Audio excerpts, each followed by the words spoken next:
السلام علیکم ورحمة الله وبرکاته. یو محترم پوښتنه کړې ده چې علیاذ بالله چې د چا څخه یو کبیره ګناه صادره سي لکه لواطت زنا، د دې توبه بیا څه ډول ده؟ محترمه د سورة التحریم په 8 آیات کې الله جل جلاله وایي یا ایها الذین آمنوا توبوا الی الله توبة نصوحا. یا مؤمنانو تاسې توبه وکړئ الله ته توبه د نصوحا.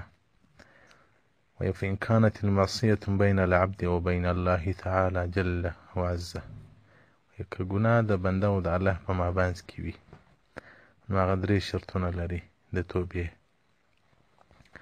یو دا دی چې دغه معصیت باندې پښیمانتیا ښکاره کوي او دغه معصیت او دغه نافرمانۍ ته به بیا همیشه نه راګرځي او په دې بېخوا به دی چې دا ولې رسه وسو. فإن فقد أحد ثلاثة، که یو له دې 3 شیانو کې نستی سو نو بیا توبه نه ده صحیح.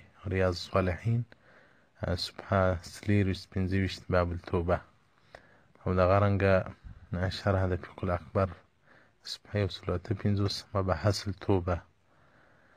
نو الله جل جلاله ګناهونه بخشي ويغفر ما دون ذلك لمن يشاء.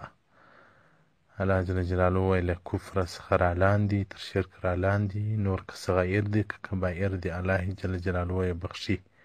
شرح العقاید د امام نسفي صفحه 85 للتبتزاني رحمة الله عليه. نو محترمه توبه وکړه په حقیقت سره او استغفار ډېر وایه. والسلام علیکم ورحمة الله.